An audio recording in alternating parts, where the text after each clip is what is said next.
vamos a comenzar ya la mesa, la que sería la mesa número 4 de este Congreso, que nos va a hablar sobre la detección y asistencia con las víctimas de violencia de género. En esta mesa contamos con 3 ponentes y mujeres ponentes. Tenemos a Nieve Montero Espinosa, que es directora del IML de Granada, que se encuentra a mi derecha. Tenemos a Sandra Millán Madera, que es psicóloga del Servicio de Asistencia a Víctimas de Sevilla, que se encuentra a mi izquierda. Y tenemos a Santiago Oya Coto, que es del Gabinete de la Dirección General de Violencia de Género. Bueno, pues una vez presentados, y damos comienzo a esta mesa. La primera ponente nos va a hablar sobre efectos e intervención con las víctimas de delitos telemáticos. Es Nieve Montero Espinosa, que es directora del IML de Granada. Nieve es licenciada en Medicina y Cirugía y funcionaria de carrera del Cuerpo Nacional de Médicos Forenses por el turno libre desde el año 1990. En estos años ha desarrollado una gran actividad profesional e institucional y de forma específica con respecto al tema que nos ocupa, que es la violencia de género. Es jefa de sección de Policlínica y Especialidades del Instituto de Medicina Legal de Granada, coordinadora de la Unidad de Valoración Integral de Violencia de Género en su puesta en marcha en el Instituto de Medicina Legal de Granada, jefa de la Unidad contra la Violencia sobre la Mujer de la Subdelegación del Gobierno de Granada y en la actualidad desempeña el puesto de directora del Instituto de Medicina Legal de Granada. Entre sus títulos académicos más importantes es especialista en Medicina Legal Forense e investigadora, es especialista universitaria en Psiquiatría Forense, es experta en Criminología y además ha desarrollado una prolífica actividad formativa y de investigación, así como varias publicaciones referenciadas al tema que hoy nos ocupa en esta mesa. Cuando quieras, Nieve. Buenos días, buenas tardes ya casi. En primer lugar, pues quiero agradecer a la Consejería de Justicia e Interior y a su Dirección General de Violencia y Asistencia a las Víctimas que nos dé presencia y voz, una vez más, a los profesionales que trabajamos en el Instituto de Medicina Legal, desde la profesional, los trabajadores sociales, los psicólogos y la medicina forense. Yo también quiero agradecer aquí porque es una forma de visibilizar siempre donde estamos. Muchas veces los profesionales trabajamos unos con otros y no nos conocemos. La Consejería de Justicia e Interior tiene 2 grandes direcciones generales, la Dirección General de Violencia y Asistencia a Víctimas y la Dirección General de Oficina Judicial y Fiscal, que un poco organiza todo el tema de los juzgados. Los forenses colgamos de esa segunda dirección, a la que también agradezco las facilidades que siempre nos ha aportado para asistir a jornadas formativas. Y dentro de esa dirección hay una unidad, la SUBIC, que la directora Nani pues, me ha encargado que hable precisamente de las UBIC. Cuando me pidieron que interviniera en este foro, la verdad que sabía bien poco de las TIC, poco más que lo que todos ustedes, que son unas herramientas, yo, si os parece, voy a salir, claro. que son unas herramientas que, bueno, han permitido unas herramientas potentes de comunicación. Espera. ¿Ya? Sí. Que permite esa herramienta de comunicación, un gran desarrollo y una plataforma de amplificación de los deberes de muchos y los derechos de las mujeres, pero que también son muchas las mujeres que están sufriendo violencia por ese tipo de herramientas. Sabía, como todos ustedes saben, por el tema de los conceptos de ciberbullying, el stalking, el ciberacoso, grooming, etcétera, y cómo son herramientas que además están incidiendo como un uso de lo que existe en la cotidianidad, pero poco más. Cuando me puse a bucear me di cuenta que había muchos datos estadísticos de explotación estadística sobre violencia estructural. Es decir, afecta a quien afecte y nosotros vamos a hacer una intervención muy rápida porque la directora nos ha pedido que seamos breves, concisos y unos 20 minutos de exposición para no cansarles mucho. Y lo que quiero hacer un momento es una reflexión todos juntos. ¿Por qué está pasando? ¿Por qué les pasa más a esta población diana? Y nosotros, ¿qué es lo que estamos viendo? Buscando, decía que de nuevo aparecía el hándicap género, porque hay mucha explotación estadística, pero muy poco referido a lo estrictamente el uso de la violencia con las TIC y los efectos en personas desde una perspectiva de género, es decir, dentro de la Ley Orgánica 1/2004, que haya una relación de afectividad. Hay mucha explotación, pero muy poco específico. Bien. Cuando me pongo a reflexionar me doy cuenta que necesitamos, y aquí tenemos la directora general, que yo sé que es bastante sensible y lo sabe, de nuevo hacer una reclamación sobre la necesidad formativa en igualdad y en género de todos los profesionales, pero no los que están en la UBIC ni en la sala especializada de violencia, en todos, porque mirad, yo empiezo un poco sobre qué es lo que un juez y el médico forense. Casi todos los jueces que van subiendo después, todos los jueces, hablo de lo que sea a nivel jurídico, ¿vale? Son jueces de contencioso, son jueces de sala, jueces de la audiencia, suben, todos, casi todos han pasado por un juez de instrucción. Si no lo vemos en los primeros momentos, si no detectamos los profesionales en esos momentos, el forense que está de filtro en la guardia no lo va a ver. Hablando de la UBIC, visibilizamos dónde trabajamos los forenses. Los forenses ya no trabajamos en los juzgados, trabajamos en los institutos de medicina legal, los IML, uno en cada provincia. Los IML es como un pequeño hospitalillo donde hay bastantes servicios, bueno, varios. El servicio de clínica, de psiquiatría, de patología.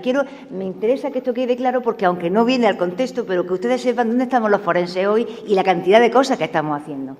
Y bueno, donde empieza un tema de violencia, cualquier tema que nos llega al forense en la guardia. Llega al primero, que es aquí.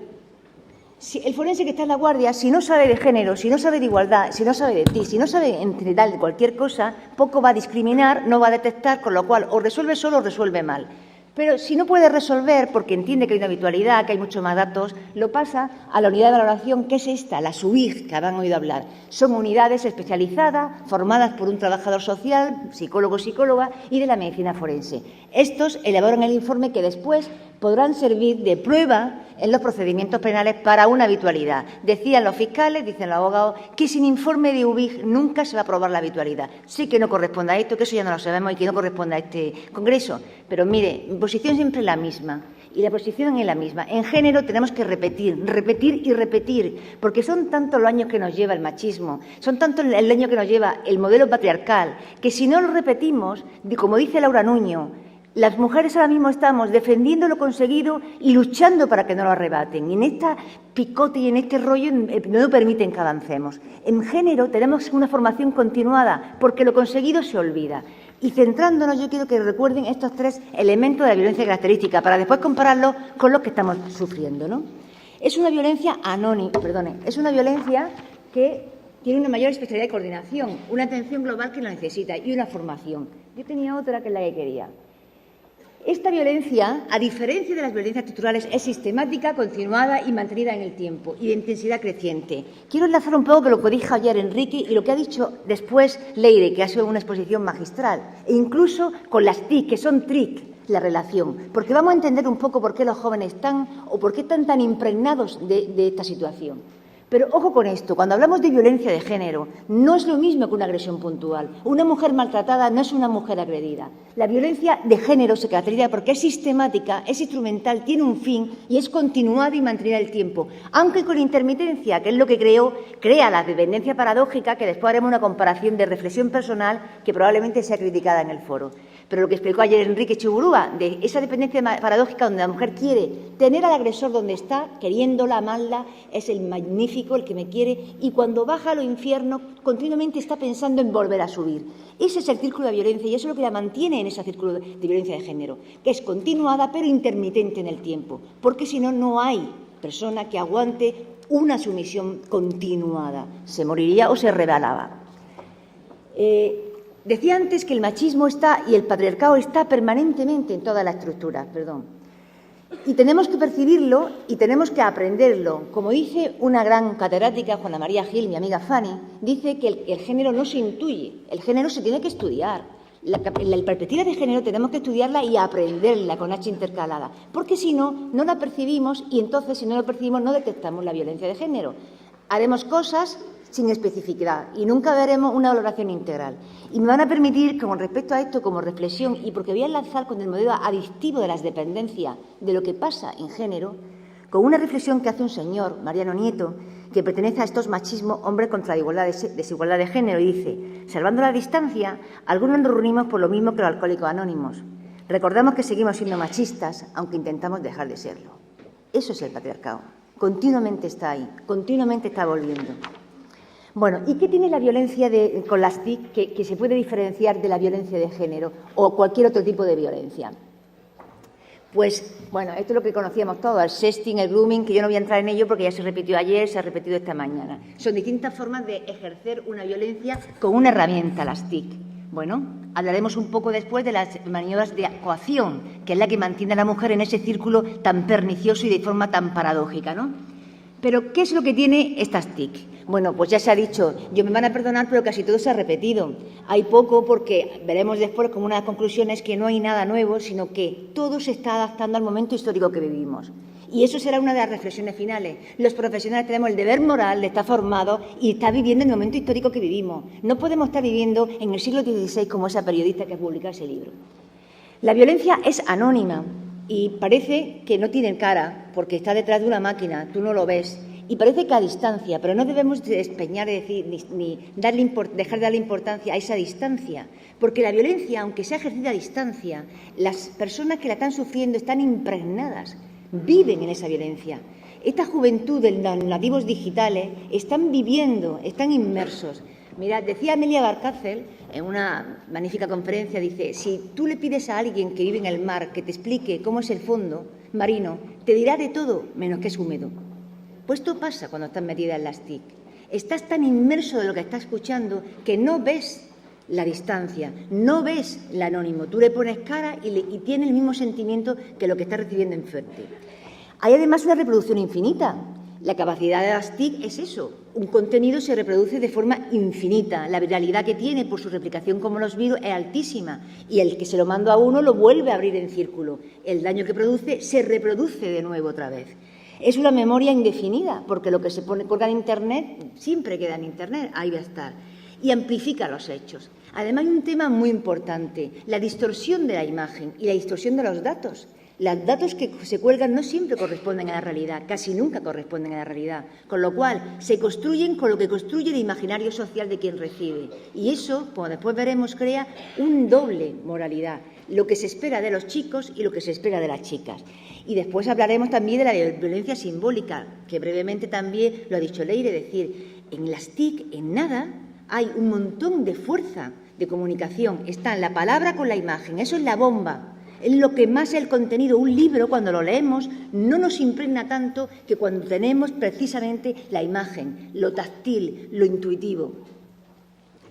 Además, hay una distorsión del lenguaje, como hemos dicho. La distorsión del lenguaje es porque tiene un lenguaje propio. Un lenguaje que, además, muchas veces crea una gran confusión entre la gente que lo está recibiendo. Y eso, además, dificulta la relación entre la gente que se comunica con las TIC.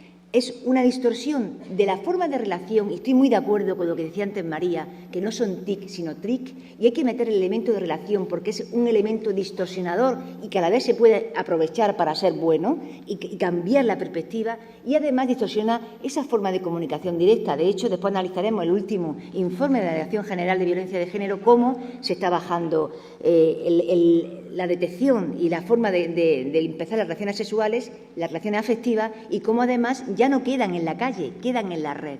Y eso está enfriando la relación, la está enrareciendo. En cuanto a la violencia simbólica, ya lo decíamos, ¿no?, que es una violencia que tiene mucha carga, lo explica muy bien Marta Fernández, porque no es que los anuncios, no hay anuncios que digan que claramente propongan una violencia activa, pero hay anuncios que sutilmente están metiendo elementos de patriarcado. Es decir, hemos hablado antes de cómo los mitos claramente ahora mismo está conviviendo un patriarcado hostil con un patriarcado benévolo. Es decir, todos nos echamos la cama a la cabeza con los roles, evidentemente. La mujer con la pata quebrada en la casa ya no. Pero aquí ya hay menos consenso, como yo planteamos hace poco, cuando decimos no. Todos podemos hacer todo, pero la mujer está más capacitada para tener hijos. La mujer es más anegada en los afectos. El tema afectivo de la mujer, por Dios. La mujer está igual de capacitada que un hombre para criar hijos. La mujer los pare y la educación en ambos. Yo no he traído la diapositiva, que quizá en género hay que empezar por eso, y en violencia hay que empezar por eso, de que nacemos con un sexo y nos hacemos con un género. El patriarcado, de forma sutil, continuamente, en todos los elementos que nos rodean, van metiendo cosas del deber ser, del deber comportarse. Hoy no nos dicen dónde tenemos que estar las mujeres, faltaría más, pero sí nos dicen cómo debemos de ser las mujeres. los mandatos de género. Es mucho más sutil todo. Los mandatos de género son las emociones de género, lo que se debe ser, lo que se debe entender como normal en la mujer y los valores que están asociados a la masculinidad. Yo reía el año pasado y decíamos que no va esto contra los machistas, va contra las machistas que maltratan, porque comentaba Antonio Jocoso que cerraríamos el país si fuese contra los machistas. Y vuelvo a las palabras de Nieto, de que es como los Alcohólicos Anónimos, nunca dejamos de serlo. Todos tenemos actitudes machistas. Lo importante y lo bueno es que lo estamos detectando. Este foro es algo de que nos vamos predisponiendo, es decir, vamos avanzando en la detección, estamos haciéndolo bien. Y por mucho revés que venga, estamos preparándonos para detectar. Esto antes sería imposible.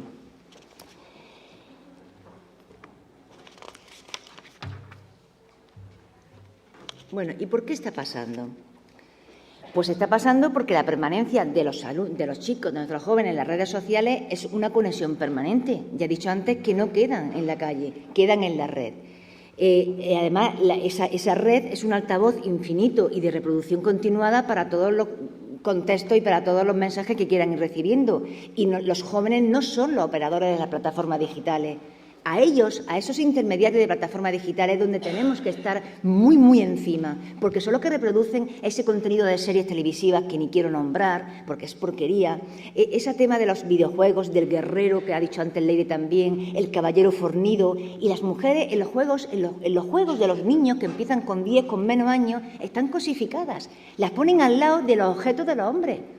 Los ponen como un coche y siempre nos rodean de lujo. Aquí la Maripí, con todo el cochazo largo, las piernas largas que decía Leire, nos cosifican.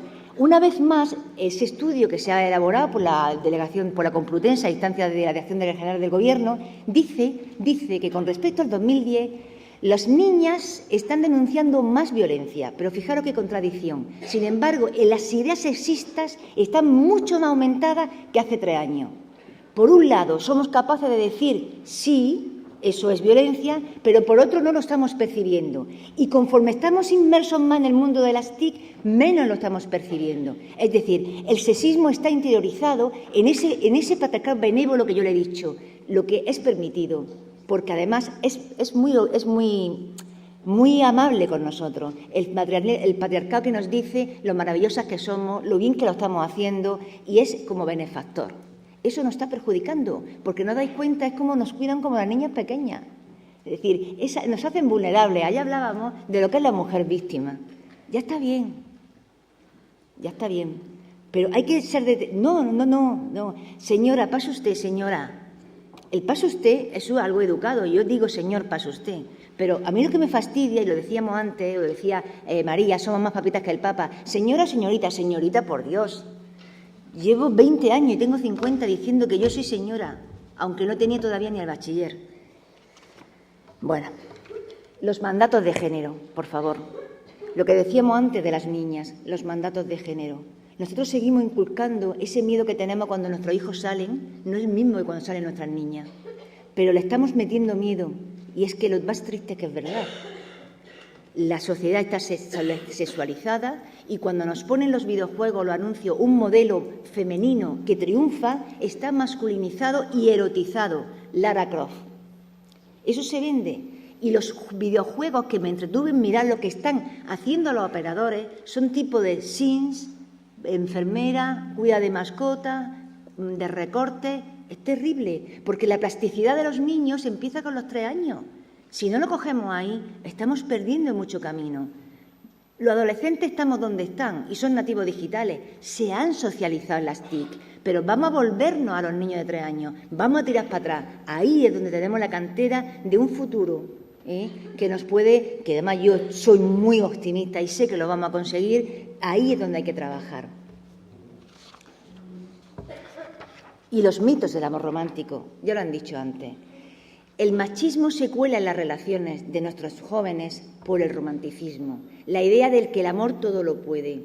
El del amor todo cambia, por amor cambiará. Todos esos mitos que nos han metido permanentemente en los cuentos de Cenicienta, de Blancanieves. Nos salvará nuestro príncipe.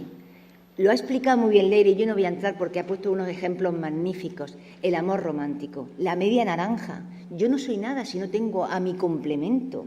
la idea del amor único en la vida, matrimonio sagrado, católico, apostólico y romano, además heterosexual, por supuesto. Esa idea nos está destrozando a toda nuestra juventud, porque al final están buscando un ideal que es que no existe, que es que no existe el único amor en la vida, es que el amor no todo lo puede, lo que uno puede es uno mismo. Entonces, eso tenemos que desmontarlo, pero no tenemos que irnos a los 20 años, tenemos que echar mucho atrás, sin dejar de decirlo a los 20 años. El género, la lucha, la violencia de género es esta, para atrás, para adelante, para atrás, para adelante, pero para adelante 2 y para atrás 1, porque si no estamos perdidos. Por ejemplo, un estudio que hace la Dirección General de Violencia y que se presentó hace poco dice que el trato de los jóvenes a las chicas ha vuelto a los niveles de los 70. El proyecto de codificación de Andalucía detecta del año 2011 dice que el 65% de los adolescentes entre 14 y 16 tienen sexismo, presentan sexismo. Por encima del 50% piensa que el amor implica posesión y exclusividad y más del 50% que los celos son una prueba de amor. Este estudio del 2011 es idéntico al que ha hecho el Gobierno de la Nación este año y que compara. Es más, el Gobierno de la Nación, en dos, es un poco contradictorio, dice que los niños, lo que he dicho antes, detectan la violencia pero no la interiorizan. Se saben el discurso estupendamente, pero no lo tienen aprendido. Porque ¿de qué sirve que estemos hablando en las casas si después le compramos esas videoconsolas con esos juegos? No hay que regalar ya más muñecas de Cenicienta ni de Blancanieves, hay que regalar otras cosas. Y hay que regalar, yo creo que lo mismo a los niños que a las niñas. Entonces, los contenidos de los videojuegos son muy, muy peligrosos, igual que si después se continúan con la serie de adolescentes y la revista Pronto o esa Corazón esa que ha sacado Leire. Eso es lo que las estadistas dicen. Y después yo quería hablarle que nunca perder de vista que cuando la violencia se mete, tanto en la violencia clásica, porque la violencia de las TIC es la misma que la violencia clásica, solo que se ejerce con un medio de comunicación donde se han socializado. Antes el señor se apostaba en la puerta, ahora la llevan puesta. La vigilancia la tienen puesta las niñas. Nuestras niñas tienen la vigilancia encima porque lo tienen a golpe de clic. Yo quiero decirle a ustedes este ejemplo. Se levantan por la mañana y ven un posi en un papelito en el espejo. Puta. Te vas al baño, zorra. Te va a la cafetera, puta. Te va a tu trabajo, zorra. ¿Qué pasa? ¿Cómo te queda? No lo entiende. Eso es lo que le está pasando a ella.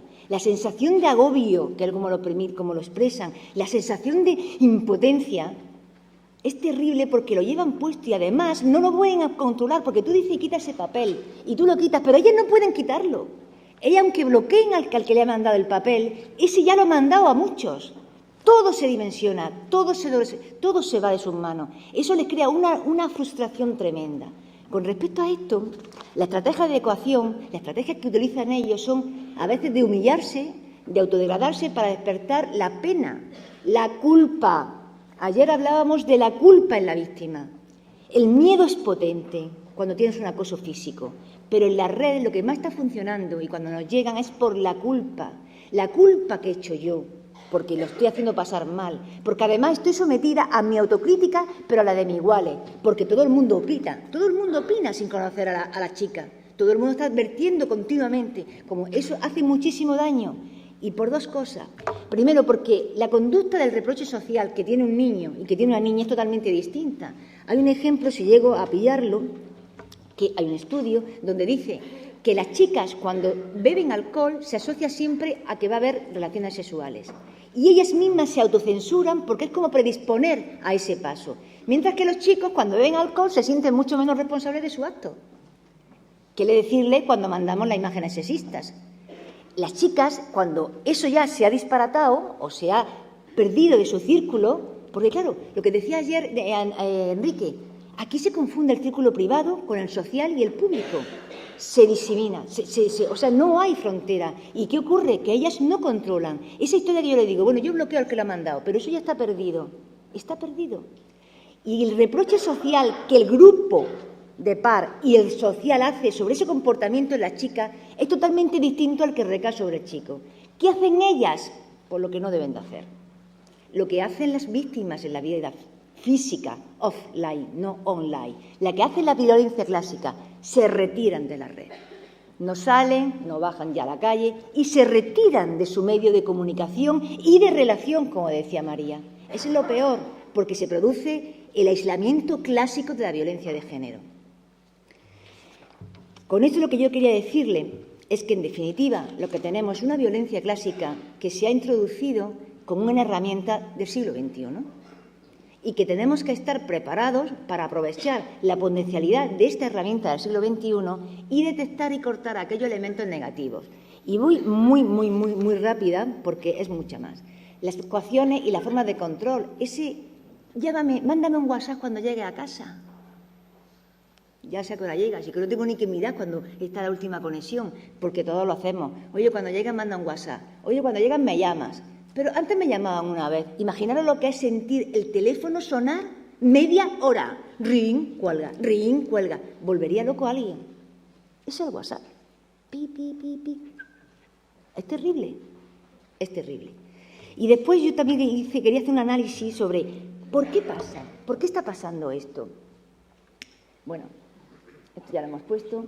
¿Por qué pasa esto? El efecto acumulativo de esa indefensión aprendida, de esa impotencia, cuando yo no puedo controlar el contenido que me ha hecho daño, cuando no puedo poner una barrera de alejamiento, todo eso es un efecto acumulativo que se va imponiendo en la psique de la que lo padece. Al final lo que tenemos a una persona muy destrozada, muy culpabilizada. La culpa en violencia de género es un arma potentísima, donde el agresor consigue casi todo, entre ellos la renuncia del 416 a declarar en contra de su agresor. La conexión permanente, están todo el día conectados. Dice ese estudio de la Delegación del Gobierno andaluz de Violencia y Asistencia a las Víctimas, que se presentó hace una semana, ¿no?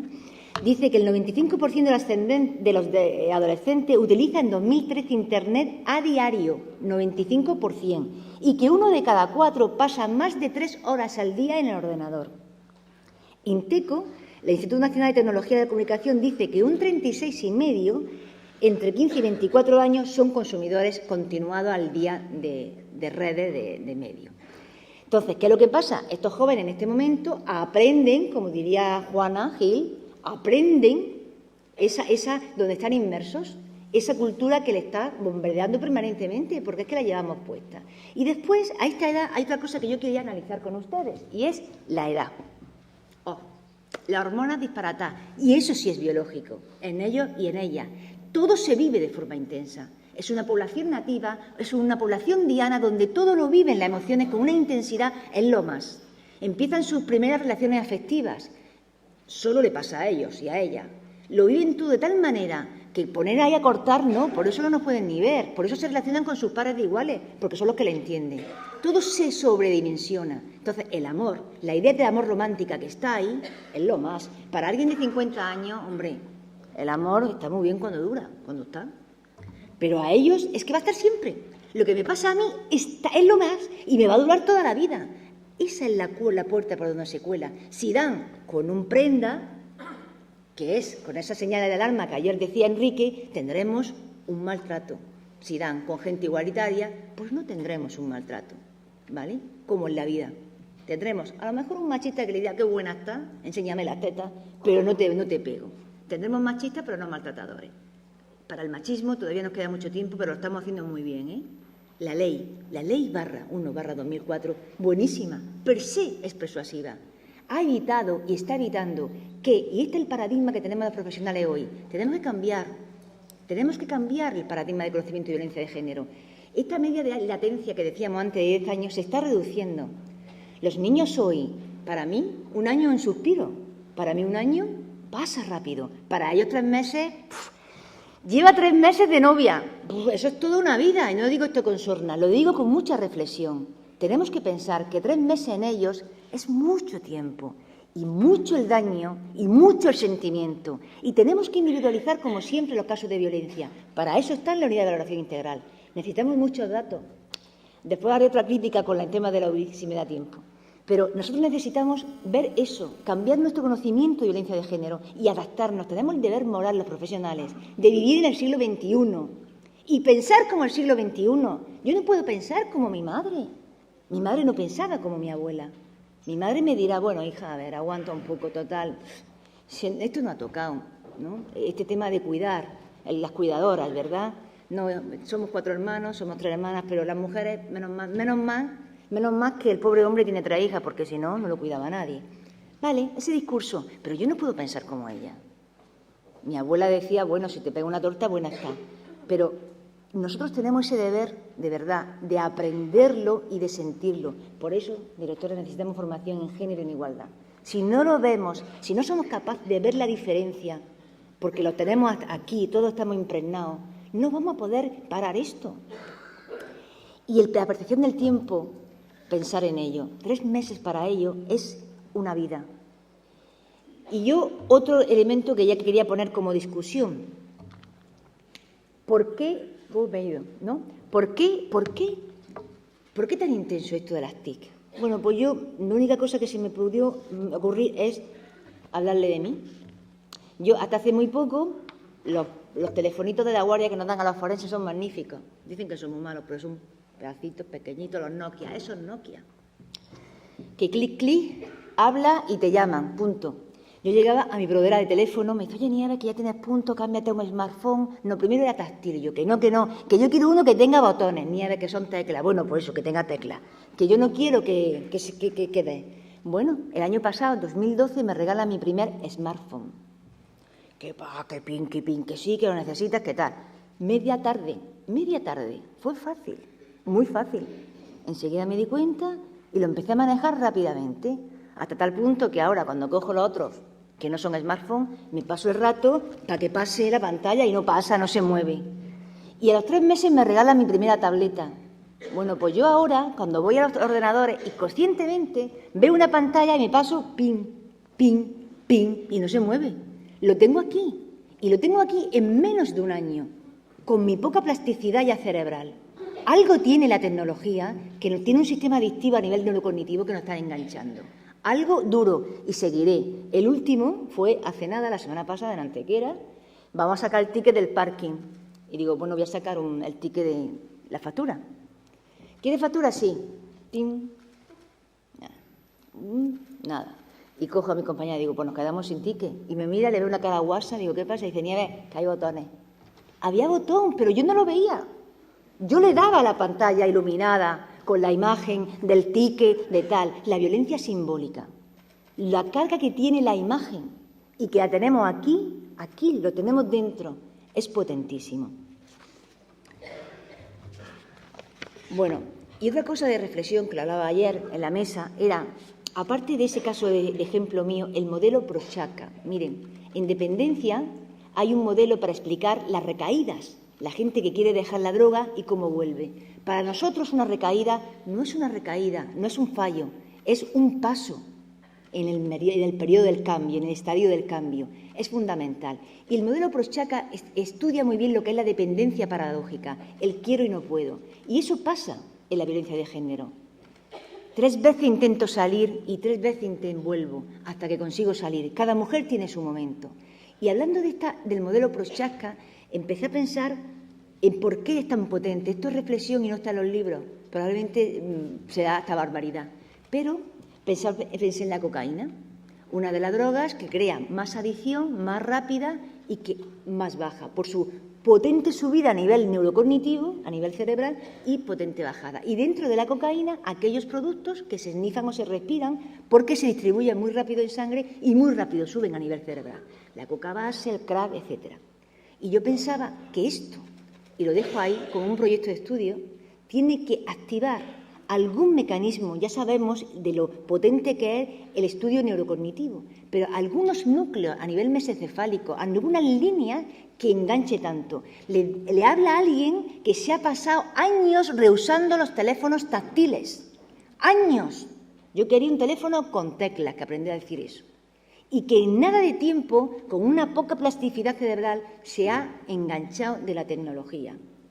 Y ahora ya el que me han regalado es la leche, le falta hablar. Es decir, esto tiene un modelo que tenemos que estudiarlo y no dejarlo sin. Y otra cosa que yo quería que ustedes reflexionaran es, ¿qué potencia no tendrá el tema virtual, el que no veo, la vigilancia a distancia, cuando los secuestros virtuales están pagando cantidad de dinero, pasan terror por una mera posibilidad de que ocurra, con mucha posibilidad, pero hay gente que incluso lo hace dentro de prisión y a mí me convencen de que eso va a ocurrir.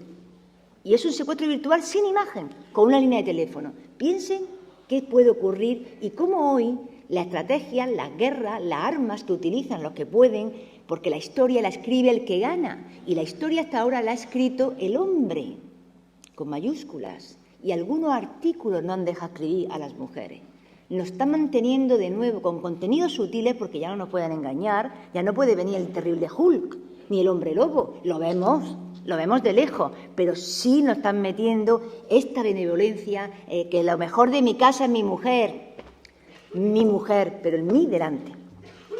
Por último, yo quiero desde aquí aprovechar hoy, directora, este micro y este foro para, como ciudadana, por favor, yo no quiero que con dinero público se financie una editorial que está publicando un libro que sustenta y ensalza la sumisión como un valor para las jóvenes españolas. No puede permitirse, no.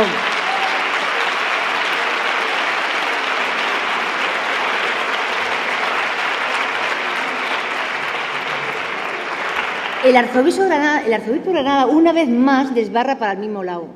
Y mire usted puede publicar en su editorial lo que le dé la gana, pero no con mi dinero. Porque manuales de porquería, también hay manuales terroristas. Entonces, yo quiero aquí, aunque se me tache de censurista, que estemos muy alerta a los contenidos que proclaman, de alguna manera, las bases ideológicas de la pirámide de la violencia, como es la sumisión, ¿vale? Y que se retiren de la red.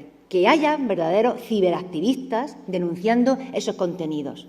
Porque hay un consenso muy amplio, ¿verdad?, cuando decimos que se retiren los manuales que preparan bombas. Ahí nadie nos dice nada. Pues esto es otra bomba a nivel ideológico y a nivel social. Y tenemos que estar muy al día para que se retire. Y en cuanto al arzobispo de Granada, pues miren, más le hubiera valido reeditar a Fray Luis de León del siglo XV con La perfecta casada. Pero que estamos en el siglo XXI, por Dios, nunca mejor dicho. Bien. Por último, quiero terminar con esperanza. El año pasado yo dirigí mi mirada hacia el agresor, dije que ya había que enfocar la mirada en el agresor, que ya estaba bien de la víctima, que le estábamos exigiendo mucho a la víctima y que había que focalizar más al agresor. Por supuesto, las UBIC, repito, son unidades que necesitamos documentar. Los letrados, las letradas, por favor, acotad la pericia, pedidnos lo que queréis. Tenéis que saber pedir. Señoría, necesitamos documentación. No pueden darnos un papel y a la mujer, ve que te da el forense, no. Eso es mucho más serio, porque en media hora no se puede evaluar una vida de dolor. Y entonces este año mi mirada va para los hombres igualitarios. Por favor, a la red, haceros visible. Muchas gracias.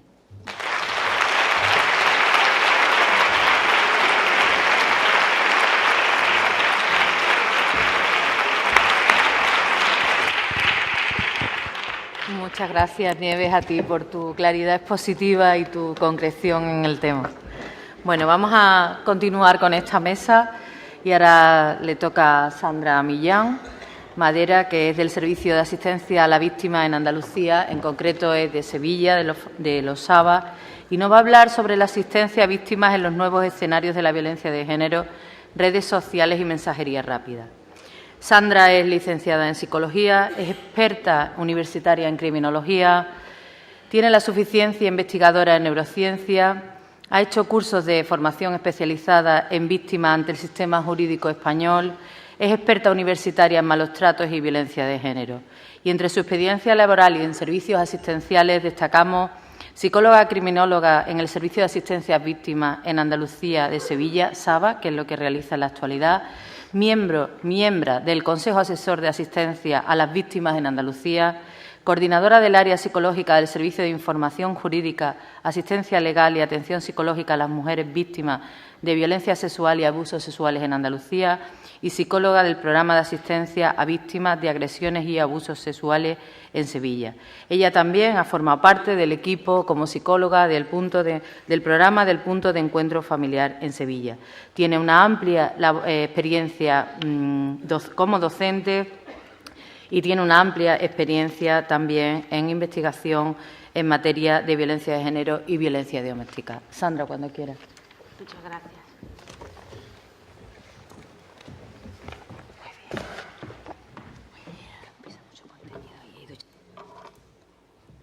Muchas gracias, Nani, por tu presentación. Muchas gracias a todos los profesionales y todos los profesionales que estáis aquí trabajando y que día a día, con vuestro trabajo y esfuerzo, hacéis más visible la protección y la violencia que sufren las mujeres que son víctimas de violencia de género.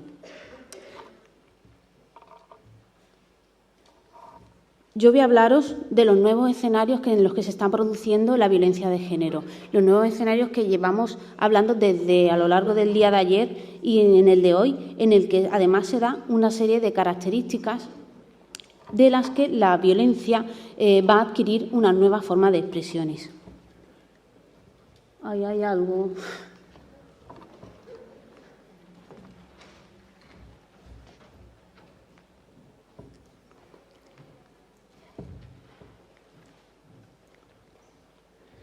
Desde los servicios de asistencia a la víctima en Andalucía, venimos siendo testigos de estos nuevos escenarios. Los profesionales que venimos trabajando nos estamos encontrando cada vez con mayor frecuencia de este tipo de violencia que sufren las mujeres, sobre todo las mujeres más jóvenes. El Servicio de Asistencia a la Víctima es un servicio puesto en marcha por la Junta de Andalucía en 1998 y que está coordinado por la Consejería de Justicia e Interior.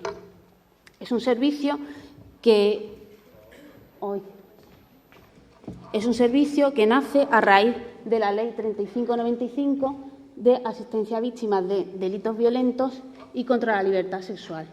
En 1998, la Consejería de Justicia puso en marcha este servicio en cada una de las provincias de Andalucía, siendo este servicio un carácter de ámbito andaluz, universal, gratuito y público. Y va dirigido, y en esto quiero hacer especial hincapié, a todas las víctimas, indistintamente del sexo, de la edad, de la nacionalidad.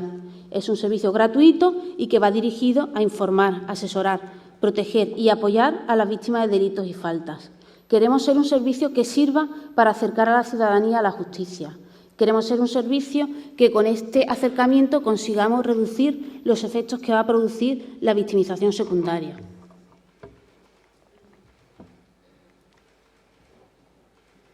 Bien, ¿qué es lo que nos estamos encontrando y qué estamos viendo? Estamos encontrándonos que las nuevas tecnologías han expuesto las vidas privadas a nuevas posibilidades de violencia, a diversas expresiones de violencia social online, especialmente entre nuestras chicas más jóvenes. Somos más visibles, pero a la vez también nos estamos haciendo más vulnerables. Se nos puede aplaudir, pero también se nos puede atacar. Tan fácil es darnos a conocer como ser acosadas o acosados por el troll de turno. Y este nuevo escenario en el que nos encontramos va a tener un facilitador adicional que hemos estado viendo, que es la virtualidad. La agresión psicológica a golpe de clic se puede producir las 24 horas del día durante todos los días de la semana. Y esto muchas veces se esconde a través del anonimato. Estas conductas que nos encontramos son las que algunas ya hemos nombrado. Son bombardeo de llamadas, mensajes o correos ofensivos, difamación en Twitter, blogs o foros abiertos, acceso no autorizados a cuentas oficiales con fines destructivos, acceso remoto a los dispositivos móviles para espiar o alterar datos, alta del correo propio en sitios de contenido ofensivo, envío de contenido obsceno, desagradable o violento hacia las víctimas, robo de la identidad para arruinar la reputación y la dignidad de la mujer que lo sufre. Los efectos que nos vamos a encontrar van a ser unos efectos devastadores. Vemos que a nuestro servicio acuden chicas jóvenes que viven aterradas porque las situaciones de violencia se están produciendo, como hemos visto, las 24 horas del día, durante todos los días de la semana. Vayan donde vayan, en cualquier momento pueden recibir un mensaje de WhatsApp, pueden recibir algún mensaje a través de su Facebook, Twitter, en el que se les agrede, se les ataca la dignidad de estas mujeres. La situación de estrés, de angustia en la que se encuentran estas chicas puede ser tal que en algunos casos puede llevar a situaciones de suicidio como la única manera de poder salir de esta situación. Entonces tenemos que estar alerta, tenemos que tomar especial precaución y proteger hacia este tipo de chicas que están sufriendo este tipo de violencia.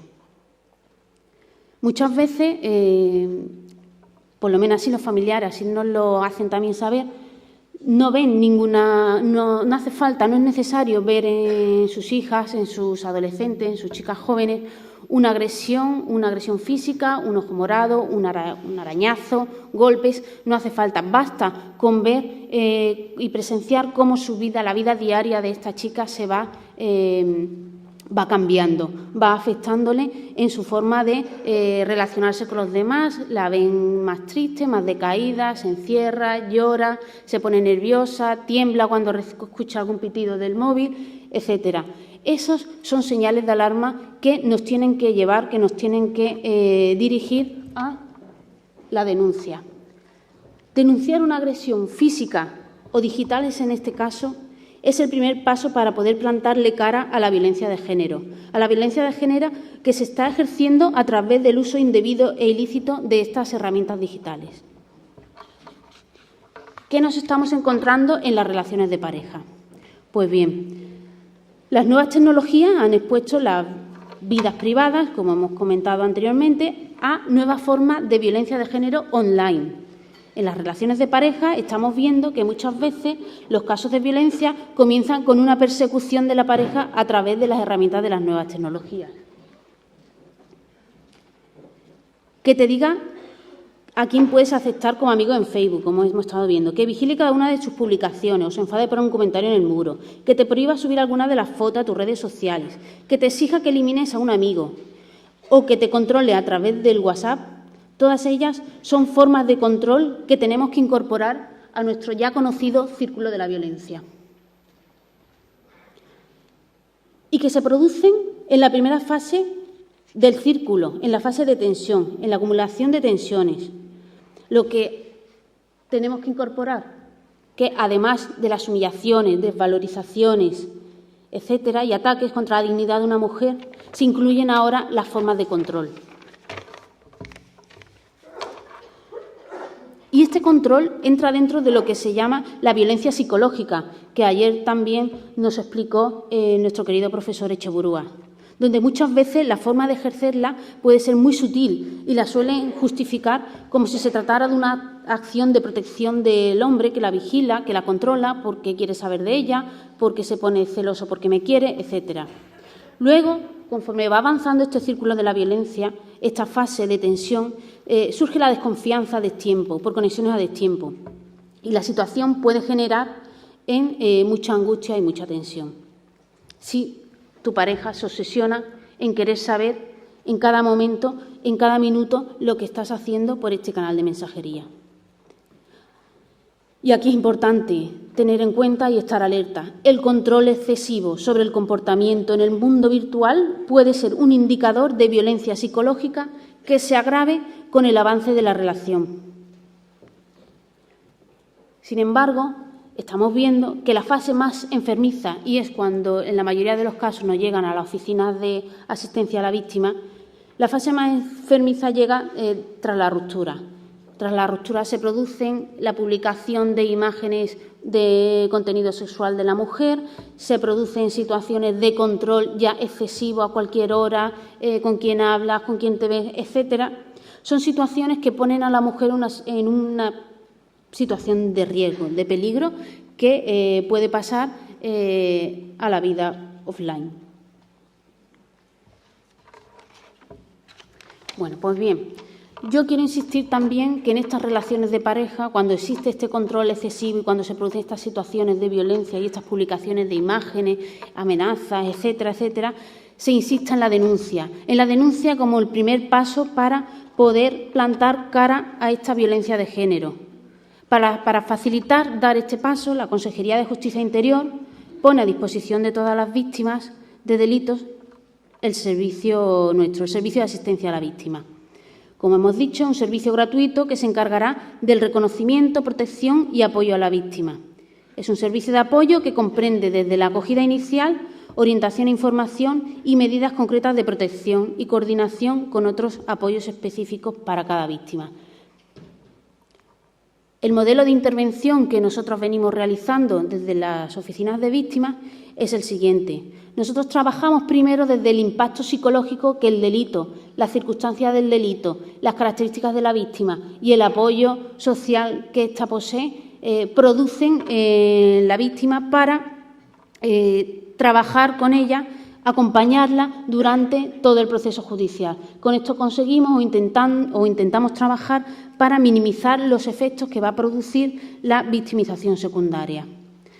Para ello, insistimos en el reconocimiento de sus derechos, en que estos se cumplan, que se hagan efectivos y ponemos en marcha todos los recursos de protección o articulamos o activamos los recursos de protección tanto judiciales como extrajudiciales a través de los recursos sociales o recursos específicos para el tratamiento e intervención con estas víctimas de delitos violentos, todo ello desde un contexto asistencial. Y es un contexto asistencial que además es integral porque se trabaja desde el ámbito jurídico, desde el ámbito psicológico y desde el ámbito social. Y para ello los equipos de los SABAS están compuestos tanto por juristas, psicólogas, psicólogos, como trabajadoras y trabajadores sociales. Pero no nos quedamos solo en este contexto asistencial, queremos ir más allá y queremos trabajar en la prevención, queremos trabajar para evitar que los delitos que ya se están cometiendo contra estas víctimas que acuden a nuestros servicios se sigan produciendo. Y para ello, concretamente, en los casos de violencia de género a través de las redes sociales o mediante el uso ilícito de estas herramientas, quería yo aquí comentar algunas de las estrategias de prevención o algunas de las pautas de prevención que podemos trabajar con ellas. Bueno, pues la tenéis aquí. Insistimos primero en no dejarse llevar por el pánico. Es importante cuando estas chicas quieran denunciar, ver cómo vamos a redactar la denuncia, qué aspectos son importantes y qué pruebas necesitamos para después que nos sirva de cara al procedimiento que se vaya a iniciar. Bloquear al acosador o restringir su acceso a tu persona. Esto muchas veces tenemos que hacerlo, estas pautas de prevención, en algunas ocasiones tenemos que hacerlo, o en la mayoría tenemos que hacerlas junto con la actuación que estén realizando las fuerzas y cuerpos de seguridad, porque algunas veces en el inicio de estas denuncias pues todavía están en una fase de investigación y que interesa conocer quién se esconde detrás de estas amenazas, ¿no? Proteger tu ordenador o tus smartphones frente a escuchas o intrusiones. Proteger la conexión wifi inalámbrica. Configurar la privacidad de las redes sociales. Activar la verificación en 2 pasos de tus apps. Usar contraseñas seguras y cambiarlas con frecuencia. Señalar el contenido ofensivo a los administradores. Instalar una app para bloquear llamadas y SMS. Y si temes por tu integridad, notificar a las autoridades o de poner la denuncia. Estos son el contexto asistencial y el modelo de trabajo que se viene siguiendo desde el Servicio de Asistencia a la Víctima. Pero ahora resulta que además estamos de enhorabuena. Y estamos de enhorabuena porque recientemente se ha aprobado el anteproyecto del Estatuto de la Víctima. A ver, lo tenía por aquí recogido.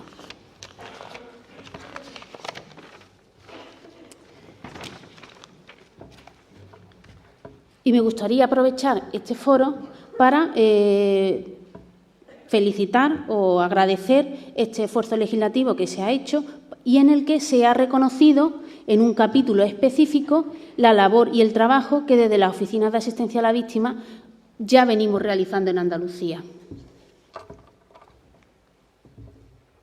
Bueno, en el artículo 28 establece que el Gobierno y las comunidades autónomas que hayan asumido competencias en materia de justicia organizarán en el ámbito que se les es propio la Oficina de Asistencia a la Víctima. Aquí en Andalucía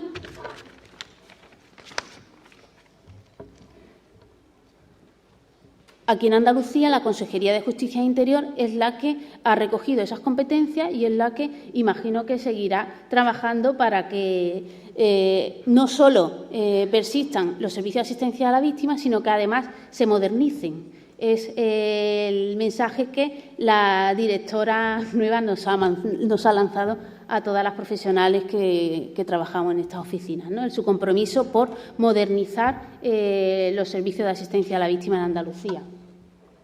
Va a corresponder a estas oficinas la asistencia a las víctimas y coordinar la prestación de este tipo de asistencia con los distintos órganos, instituciones y entidades que colaboren en la atención en cada caso concreto. Es un trabajo que nosotras ya venimos realizando, pero ahora además queda articulado y queda recogido. Las oficinas de asistencia a la víctima realizarán una valoración de las circunstancias particulares, especialmente en lo relativo a las circunstancias que se refiere el artículo 23, con la finalidad de determinar qué medidas de asistencia y apoyo deben ser prestadas a la víctima. El artículo que se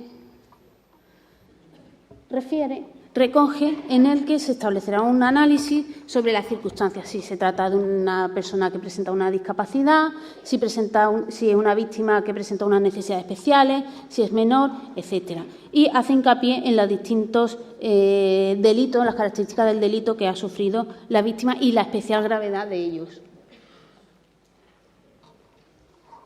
Recoge dentro de las funciones que este servicio deberían de realizar. Recoge la prestación de apoyo o asistencia psicológica, el acompañamiento a juicio, la información sobre los recursos psicosociales y asistenciales disponibles y, si la víctima lo solicita, derivación a derivación a estos servicios. Medidas especiales de apoyo que puedan resultar necesarias cuando se trate de una víctima con necesidades especiales de protección. La derivación a los servicios de atención especializada. Los SABAS son un servicio de asistencia inmediata, de una asistencia en crisis, y después tenemos que trabajar de forma coordinada con aquellos servicios especializados para la continuidad del tratamiento que requiera esa víctima. Insiste en que el acceso a los servicios de apoyo a las víctimas no se condicionará a la prestación de una denuncia previa. Pueden acudir a este servicio cualquier persona que haya sido víctima sin necesidad de que exista una denuncia previa, y además se incluyen a los familiares de la víctima, los cuales podrán acceder a los servicios de apoyo conforme a lo que se disponga reglamentariamente cuando se trate de víctimas de delitos que hayan causado perjuicios de especial gravedad. Aquí me gustaría hacer hincapié en la labor que ya también venimos realizando con las familiares de las mujeres que fallecen como consecuencia de la violencia de género. Desde este servicio se tramitan las ayudas que recoge la Ley 35/1995, en el que el trabajador social normalmente tramita la ayuda económica, la indemnización que le corresponden a los familiares de esta víctima. En Sevilla hemos tenido algunos casos que casi se ha hecho.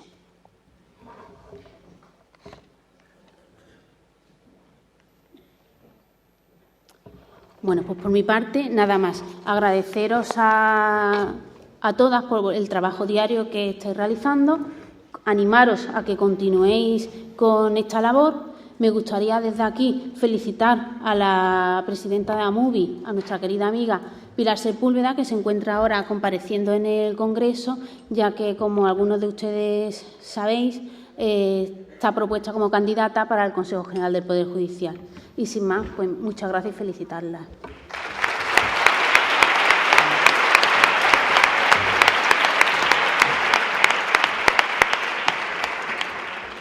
Muchas gracias, Sandra, por ese recorrido que nos has hecho a través de los SABA, del Servicio de Asistencia a Víctimas, de su utilidad y de la forma de trabajar que tenéis. Y yo simplemente apuntalar que es un servicio que goza de un prestigio y un reconocimiento por parte de la ciudadanía bastante importante. Gracias, Sandra. Bueno, ahora pasamos al último ponente de esta mesa, que es Santiago Oya Coto, que pertenece al Gabinete de Violencia de Género de nuestra Dirección General, y que nos va a hablar sobre un proyecto que estaba encima de la mesa, que yo me he encontrado cuando he llegado, y que tenemos que desarrollar y vamos a intentar desarrollar durante los primeros 6 meses del 2014, ¿no?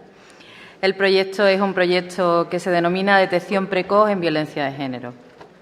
Santi es licenciado en Filosofía y Ciencias de la Educación, en sección Psicopedagogía, es máster universitario en Ciencias Sociales e Intervención Social.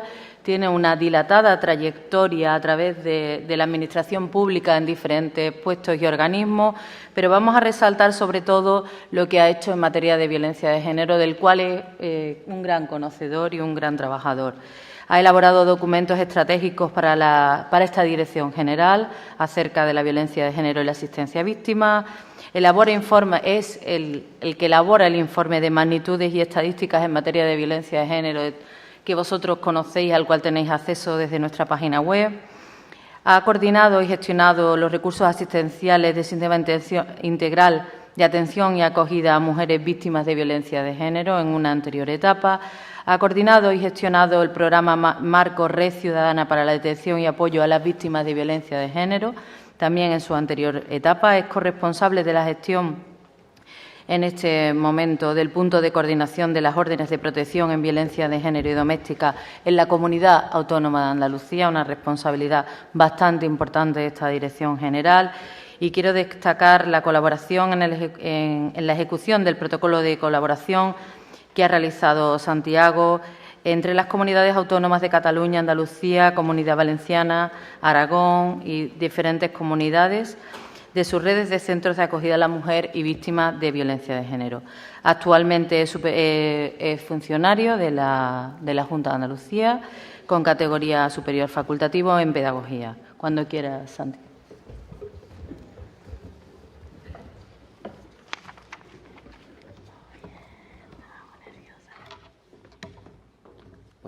Buenos días, muchas gracias. Sé que tengo poco tiempo, voy a tratar de ser disciplinado. Y bueno, primero voy a agradecer a todas las compañeras que están trabajando, que no han sido capaces de levantar durante 2 días las miradas de las pantallas, que están trabajando por comunicar este congreso fuera de aquí. Yo no vengo a hablar de nuevas tecnologías, no vengo a hablar de tecnologías de la información y la comunicación, sino que bueno, vengo a hablar de la experiencia que tenemos como profesionales y en un proyecto que nos han dado la oportunidad de empezar a trabajar hará aproximadamente 1 año, que es lo que se viene a denominar o que estamos denominando detección precoz de la violencia de género. Así que muchas gracias a todos, también gracias por el espacio que nos han proporcionado en este congreso. Y bueno, espero que estar a la altura, cumplir con las expectativas que tienen sobre el tema y estar también a la altura de los ponentes, que han sido bastante interesantes. Tengo poco tiempo, voy a tratar de ser disciplinado.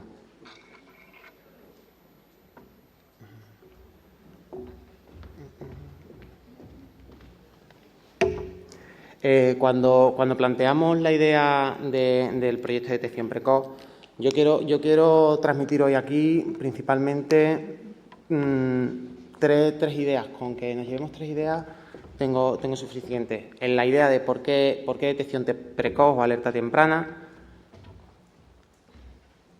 qué pretendemos conseguir con ello y cómo lo vamos a hacer. Antes de exponer el proyecto, que lo hemos denominado detección precoz, pero no estamos demasiado convencidos aún con el nombre, estamos todavía debatiendo incluso su terminología, ¿verdad? Tengo por aquí compañeros que están en ello. Antes de pasar al proyecto, quiero reflexionar sobre un grupo de datos que creo que nos van a ayudar a colocarnos en la situación y a replantear la posición que tenemos como Administración dentro de este tema. Hablo de datos, pero creo que son hechos porque, bueno, vienen refutados por el Consejo General del Poder Judicial.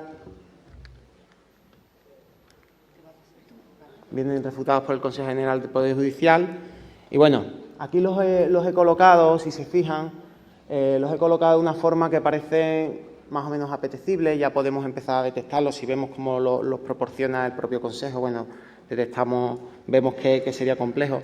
Pero todavía no nos dicen demasiado estos datos. Estos datos nos dicen que 7 de cada 10 denuncias presentadas por violencia de género son interpuestas por la víctima. Fijaros, 7 de cada 10. Las otras 3, hasta llegar a las 10, se reparten por orden de importancia entre la intervención directa policial, los partes de lesiones y, bueno, y residualmente por los servicios de asistencia y terceros en general, que así es como los denomina el Consejo General del Poder Judicial, o las presentadas por familiares. Voy a dejar esta diapositiva aquí porque creo que es interesante, es importante que la veamos. Sé que, bueno, que los datos muchas veces, bueno, pues parece que no nos dan mucha información, pero yo creo que esto es interesante. A mí me da la sensación de que las mujeres víctimas se encuentran solas cuando tienen que emprender la difícil situación de denunciar. Tenemos aquí un gran quesito que creo que lo dice. Voy más allá, Observo que solamente no llega al 14% de las denuncias son presentadas por la intervención directa de la policía.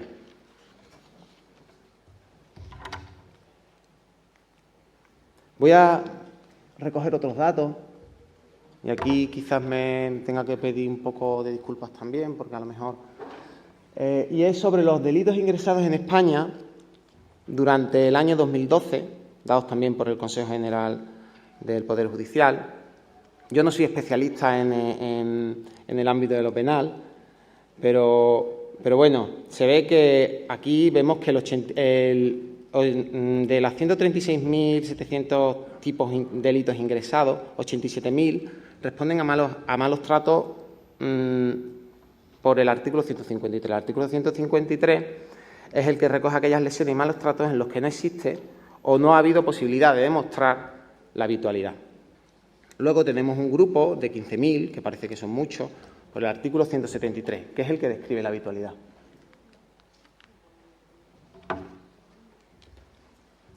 Ahí lo tenemos. Y bueno, aquí me surgen un grupo de preguntas nuevas.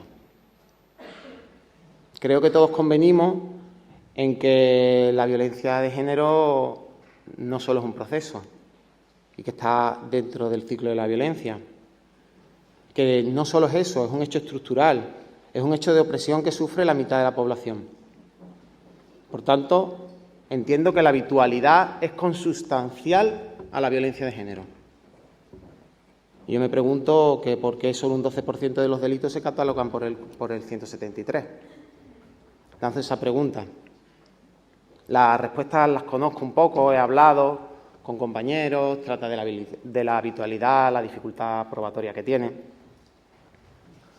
Bueno, me voy a reservar el hecho de me reservo algunas opiniones que tengo al respecto. Pero sí, lo que sí demuestra estos datos es que tenemos una necesidad de repensar la práctica profesional para invertir estos hechos que hemos visto, para invertir la idea de que las señoras que están en riesgo se encuentren solas a la hora de la denuncia.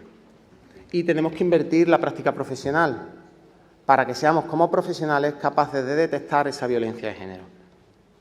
Las formas de intervención de los poderes públicos, que hemos hecho mucho, se muestran insuficientes para dar respuesta a las necesidades que la sociedad nos exige en esta materia.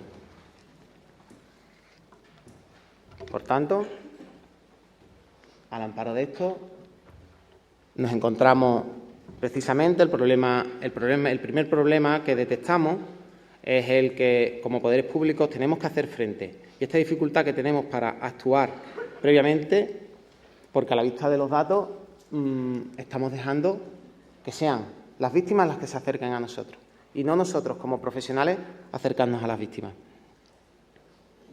El segundo tipo, el segundo grupo de datos nos demuestra la dificultad que tenemos para evaluar la habitualidad. Y todo este marco, fíjense que lo que nos hace es crear unas nuevas necesidades de entender la práctica profesional. ¿Qué queremos conseguir? Estos son los dos puntos principales de la idea de detección precoz o alerta temprana que venimos a exponer hoy. La visibilización o capacidad que tenemos para visibilizar la violencia de género por parte de los profesionales y la documentación de estos hechos para que la víctima pueda ir acompañada en todo el proceso, con un grupo de datos que puedan ayudar a corroborar la habitualidad. Por tanto, nos encontramos con una definición que hemos creado, que el concepto de detección precoz, de alerta temprana, nace de esta preocupación, al comprobar también que la mayor parte de los delitos de violencia de género no se visibilizan. Observamos que los recursos en materia de justicia y seguridad van dirigidos a los hechos ya visibilizados, es decir, a los hechos ya denunciados. Eso tenemos que, verás, porque aquí, lo siento, pero me toca lanzar una pregunta, o bueno, colocar una aseveración que se ha hecho a lo largo del Congreso, que tenemos costumbre, y que me toca, lo siento, lanzar en forma de pregunta. Escuchamos que no podemos hacer nada como cuerpos de seguridad del Estado, como no podemos hacer nada siempre que no exista la denuncia. Y yo lo siento, voy a colocar esto en pregunta. ¿Es cierto que los cuerpos de seguridad del Estado no pueden hacer nada antes de que exista la denuncia? Necesitamos, como poderes públicos, una actitud proactiva en este sentido. Por tanto, definimos labores activas por parte de la Administración pública a la que yo pertenezco, que nos permitan detectar signos e indicios de violencia de género, que nos ayuden a identificar posibles víctimas o situaciones potenciales de riesgo y que adelanten la respuesta de protección. ¿Cómo vamos a hacer esto? ¿Cómo vamos a llevar a cabo esto? Para conseguir visibilizar los hechos necesitamos, por tanto, nuevas formas de acercamiento a la realidad por parte de los profesionales. Este acercamiento necesita de un fuerte sentido activo y esto nos proporciona otro motivo de reflexión. Necesitamos, como profesionales, repensar cómo nos enfrentamos a la violencia contra las mujeres. Esta forma de entender nuestro trabajo genera o debe generar y va a generar nuevos procesos y nuevos contextos profesionales. Y esta es la mirada, este es el inicio de la mirada con la que surge lo que nosotros denominamos el proyecto de detección precoz. El proyecto de detección precoz de la violencia de género, o DPVG, que le pusimos ya el nombrecito así más cortito, se construye como un espacio que ayude a generar nuevos procesos y formas de trabajo de las y los profesionales de estos cuerpos, de los cuerpos de seguridad del Estado, principalmente centrados en las policías locales, en materia de violencia de género.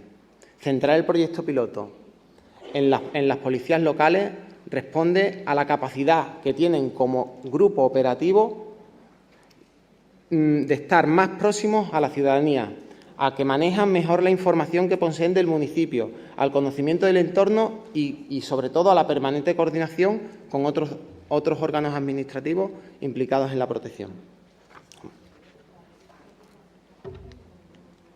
¿Cuáles son las finalidades que pretendemos conseguir? Creo que si las conseguimos nos damos por satisfechos. Y es la creación y pilotaje de un modelo de intervención temprana en materia de violencia de género, que homogeneicemos estrategias, que definamos nuevos protocolos para aumentar la eficacia de la lucha contra la violencia de género y que reforcemos la coordinación y la colaboración permanente. Lo más novedoso que traemos con este proyecto es la actuación, los nuevos protocolos de actuación coordinada. Es el impulso de las figuras profesionales especializadas en materia de violencia de género, tanto en las policías locales como en la unidad de policía adscrita. Al amparo de este proyecto se constituyen nuevas acciones policiales incardinadas en protocolos especializados que, junto a la formación y sensibilización, conforman su estructura principal.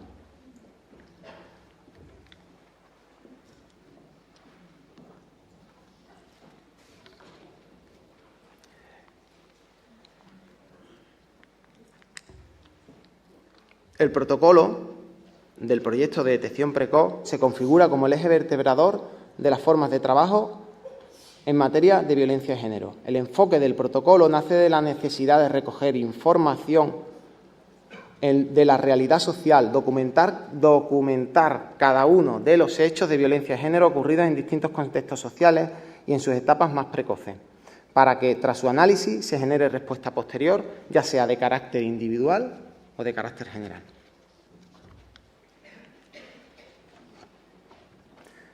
Porque es cierto que el proyecto de detección precoz no solo está dispuesto a actuaciones de carácter individual centradas en la víctima y sobre determinados hechos concretos, sino que una parte importante de las acciones llevadas a cabo en su interior responden a acciones dirigidas a la sociedad civil, con la intención de ampliar el concepto de seguridad, dotándolo de su vertiente de prevención de los delitos.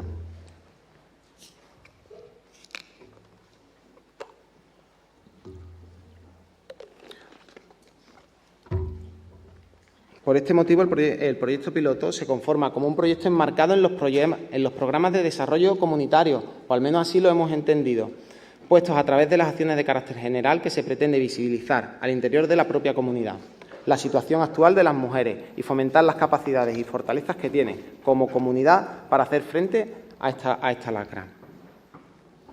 Y claro, una de los puntos clave es que necesitamos nuevas competencias profesionales. Se requieren por parte de los profesionales nuevas competencias. ¿Cuáles son esas competencias? Conocer las características del concepto de violencia de género, tener ideas claras y precisas sobre los comportamientos que constituyen la violencia de género, adquirir habilidades, destrezas y actitudes para discriminar las situaciones, comportamientos o hechos de violencia de género, y tener la capacidad de reunir e interpretar los indicios de violencia de género para emitir informes que incluyan valoración de los hechos observados. La formación, por tanto, se constituye como el eje central y se contempla dentro del proyecto del piloto como herramienta principal para llevar las nuevas tareas y los nuevos procesos a los profesionales de los cuerpos de seguridad. Pero también se constituye como un verdadero cambio cognitivo, puesto que el protagonismo esencial del proceso formativo recae en la sensibilización, en la corrección de prejuicios y estereotipos y en la asunción de la perspectiva de género.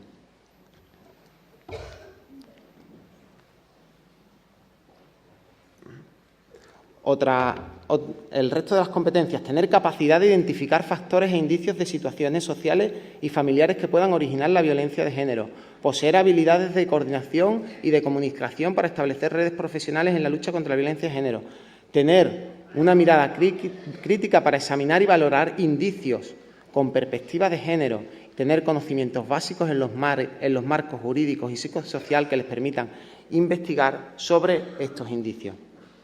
El aprendizaje y la práctica de habilidades de comunicación, la sensibilización y la adquisición de la perspectiva de género tienen un papel importante y primordial a lo largo de las etapas formativas dentro del proyecto piloto. Creo que he sido breve, rápido y creo que he dejado todas las ideas. Os insto a que, si queréis, podamos seguir debatiendo a través de las redes sociales. Y nada, muchas gracias y damos paso al resto.